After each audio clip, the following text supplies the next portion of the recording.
Good day to all of you. Good day to our professor, Mami Salinas, and also good day to all my classmates of MTE 2B.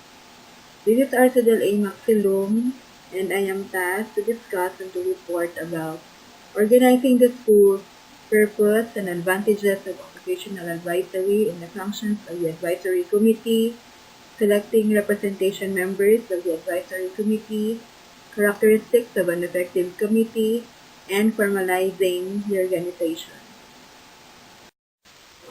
Okay, let us do first the meaning of the advisory committee. So the advisory committee is a formally organized committee of the citizens from the community to provide expert advice and assistance to the educational institution's professional technical programs. So this means that this committee is a group of people which came from the industry. That's why they can provide expert advice, particularly to the professional technical programs of the school, in which the cooperative education program is being implemented. So they serve as an ongoing partnership between the school and the professional technical community, designed to ensure that the knowledge and the skills of students receive are current with those needed in the workforce. So this group of people, this committee, can also be considered as the stakeholders of the school, where they can also be a great aid, especially in making sure that the students who will undergo on-the-job training or work immersion will possess the right qualities needed in the workstation. Okay, so let's go now to the Occupational Advisory Committee's purposes. Why does a cooperative education program need to have an Occupational Advisory Committee? Is it really helpful? So we will be knowing the answers to these questions later as I discuss. So let's move now. The first purpose is advisory committees are vital links between the career and technical education program in the industry. So considering that most of the members of the Occupational Advisory Committee are already linked to the industry or to the real-life work experience, this group of people are important because they can share a lot to students who are still under training for work. Occupational Advisory Committee can suggest to place students in the proper practice and letting them know the basics to be learned in working. Now, the second purpose is to secure ideas and advice of representatives of business, labor, and industry in the school district. Because Occupational Advisory Committee came from the labor sector, these people can give comprehensive suggestions to the school or to the teacher coordinator on what are the needed practices to be included in the training plan.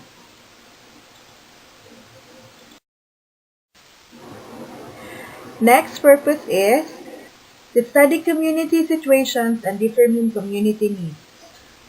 Occupational Advisory Committee can clearly discuss to the school on what are the needs of the community so the school can offer training needed by the locals in the community. And with this, it can be an aid to produce jobs in the future. The next purpose is to explain the cooperative education program to the public and help improve public relations. So, Occupational Advisory Committee can help in informing the public or the community the reason why students are undergoing job training and why students are being involved in practicing in the industry. With this, hesitations with regards to the services or to the performance being done by the students will be minimized.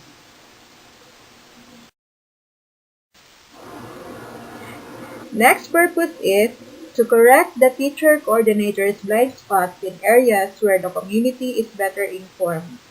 When we say blind spots, it means some areas that were being ignored or not seen. We cannot expect the teacher coordinator knows everything. So members of the Occupational Advisory Committee can add some information to better inform the community. And the last purpose is to help evaluate the cooperative education program. Members of the Occupational Advisory Committee can help in evaluating the cooperative education program set by the school and may even give suggestions to improve it, or may advise to omit some systems which are not useful. Let's go now to the different functions of Occupational Advisory Committee. First, assist in the selection of training stations. This is very important since not all training stations can be a prospect. Occupational Advisory Committee can give suggestions on the right training stations for cooperative education training programs. Second, render service in developing employment opportunities. Since Occupational Advisory Committee came mostly from the industry, they can really give chance for the prospect trainees to be hired, especially to those who performed well during the training session. Third, assist in setting standards for student selection. Occupational Advisory Committee may give suggestions in setting the standards for selection of students in a particular training plan. Next is give advice on the development of instructional materials. While Occupational Advisory Committee should not only be there to assist in setting standards in selecting training stations, but they can as well give advice to the teachers or to the teacher coordinator on the instructional materials to be used. Basically, the usual tools or equipment to be operated in the training station is highly encouraged. Next, assist in the selection and acquisition of classroom equipment. Again, Occupational Advisory Committee members know well enough about the industry's processes and procedures, and they can as well suggest in the proper tools and equipment to be used in the classroom. Next, help to identify and solve problems. Knowing the Occupational Advisory Committee as part of the industry, they can easily identify problems, especially when they had encountered it already. They may give advice to solve some concerns and help the school to settle it. Next function is assist in conducting community surveys. Well, basically, this part would mean surveys about the training plan needed in the community. Next, assist in setting local training standards. Occupational Advisory Committee can work collaboratively with the school to arrange local trainings with set standards. Just like, for example, the school can conduct a livelihood training program in collaboration with the local barangay unit, choosing the out-of-school youth as their beneficiaries, where they can invite members from the Occupational Advisory Committee to have their talk. Next, assist in relating the instruction to the needs of the community. Well, of course, it is also the function of the Occupational Advisory Committee to identify the needs of the community. When it is already identified, they can also assist in realizing or achieving these community needs, particularly on developing training plans for cooperative education programs. Next, review and recommend approval of training plans and training agreements. Since the Occupational Advisory Committee is already exposed in the field of work, they can give recommendations and approval of the prepared training plan and agreement set by the school, meaning the Occupational Advisory Committee can review and even revise the training plan prepared by the institution, and if ever there are revisions, this must be accepted, considering that the Occupational Advisory Committee is an important part of cooperative education programs. Next, recommend criteria for evaluation of programs. This means the Occupational Advisory Committee will not only give their evaluation merely on the training plan or the trainees under the cooperative education program, but even the whole program itself. The Occupational Advisory Committee can give recommendations as to how the program is being evaluated. And lastly, publicize programs, which means The Occupational Advisory Committee can give information about the training program to the public. Now, why should this be done?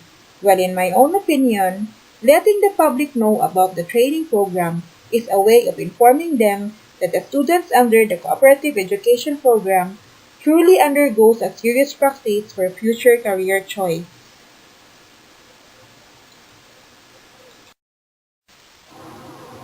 Who shall serve? Who shall be the people to be included in the Occupational Advisory Committee? The committee shall consist of a representative sample of the community. A good committee should include a representative from employment service, people coming from the different government and private agencies, Chamber of Commerce or Trade Association, an association of business people to promote commercial and industrial interests of the community. Large business, which involves large-scale corporate-controlled financial and business activities. Small business, any company that employs fewer than 500 employees.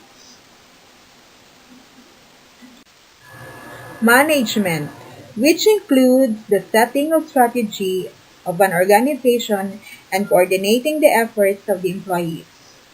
Labor, or the workers themselves, especially those who do the practical work. And most especially, the parents, who plays a vital role in the success of the students. They give effort and support to their children's studies. Each service area in vocational education may adjust this list to suit individual needs. What is a teacher coordinator? A teacher coordinator is the one who regularly communicates to the students, checks on progress, and helps emphasize the connections between what is learned in the classroom with what is learned in the work site. Now, let us know the different roles of the teacher coordinator. Let us discuss now the roles of the teacher coordinator. First, to help select members for the advisory committee, or to identify who will be the members of the Occupational Advisory Committee. Second, to inform the members of the initial meeting. Initial meeting, which involves the orientation of the cooperative education program with the participation of the parents, the trainees or the students, the members of the Occupational Advisory Committee, the training station head, and the things to be prepared by the school and the students, and also the number of hours to be rendered, and etc. Third, to act as temporary chairman. When presiding the initial meeting, the teacher coordinator may act temporarily as the chairman. Fourth, to advise the chairman of the needed meeting. As the teacher coordinator, he or she should keep in touch with the chairman with regard to the needed meeting. Fifth, to assist in preparing agenda. It is also the role of the teacher coordinator to help the chairman in preparing the list of agenda to be discussed in the meeting. 6. To implement the advice of the committee whenever appropriate. It was already mentioned a while ago that the Occupational Advisory Committee has the authority to make reviews or revisions of the cooperative education program. When this happens, the teacher coordinator must implement this advice. Guide for planning an advisory committee meeting. The teacher coordinator should find this guide helpful in planning a meeting, thus avoiding possible misunderstandings that may develop because details such as the following have been overlooked. Before the teacher coordinator plans for an advisory committee meeting, the following should be considered. First, plan the agenda in cooperation with the committee members. Always include the Occupational Advisory Committee members in planning for any agenda, for they may also give suggestions on the things to be discussed.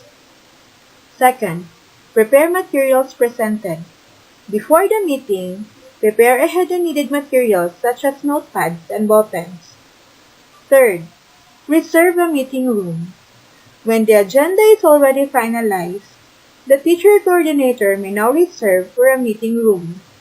He or she may reserve ahead to avoid problems.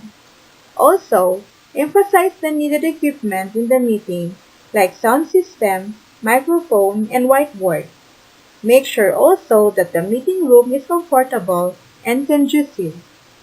Fourth, notify members of meeting date. After everything is set, the teacher coordinator may now inform all the members regarding the meeting date. This can be done through email, phone call, or text messages. Fifth, mail agenda to committee members.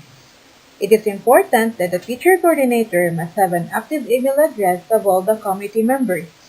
This is for informing them of the scheduled meetings and agenda. Sixth, invite school administrators, teachers, consultants, and other special guests to attend when appropriate. As much as possible, let the school administrators, teachers, and consultants attend the meeting, so they may also be informed about the cooperative education program as a whole.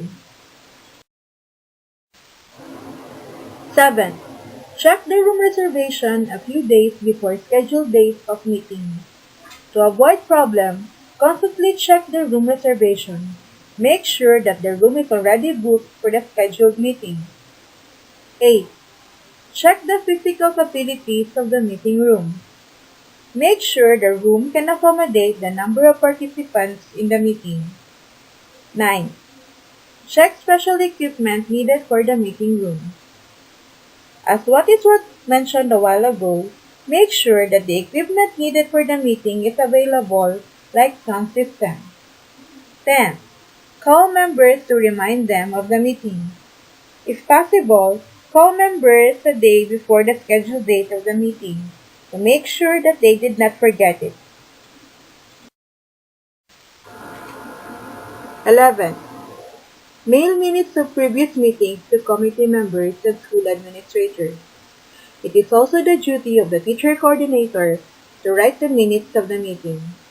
And with this, the teacher coordinator must send or mail the minutes to all who participated in the meeting. 12. Prepare a progress report to present to the committee. The teacher coordinator should prepare and present a progress report regarding the cooperative education program of the school. 13. Prepare a report of action taken as a result of the last advisory committee. Report of action should also be presented by the teacher coordinator as to how the previous committee solved some issues of the cooperative education program. Let's go now to the characteristics of an effective committee. Number 1. An appreciation of the problems of the school and a desire to be of assistance.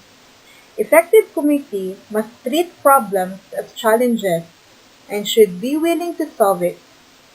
Number 2. Suggestions for the solution of specific problems.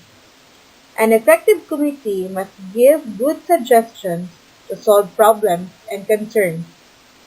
Number 3. The improvement of solutions through discussion. An effective committee must communicate well in order to solve issues, problems, and concerns. Number 4. A critical yet fair examination of ideas presented by the school. An effective committee is there to evaluate the cooperative education program of the school, and this evaluation must be fair. Number 5.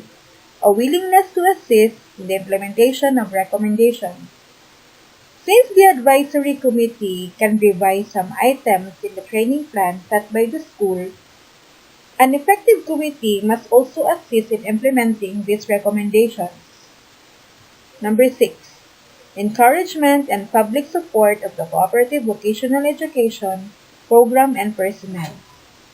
An effective committee should encourage the public to support the cooperative education program of the school.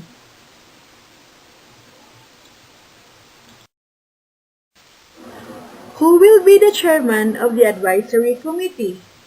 The chairman can be selected through voting among all the members of the advisory committee and can be changed annually depending on the decision of all the members of the group.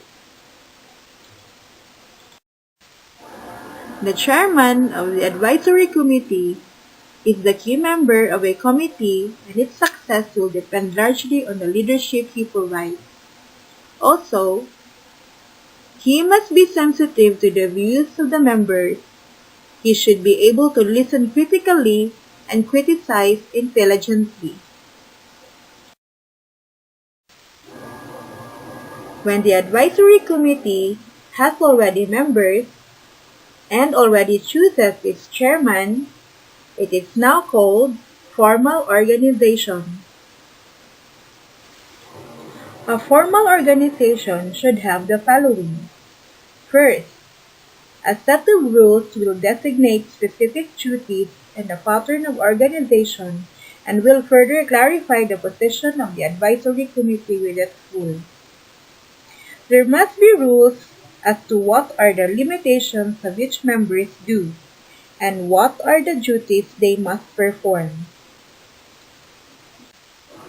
Next, a set of procedures or rules should include only provisions necessary for efficient committee operation, which means members must only perform the procedures stated in the rules to make them more efficient.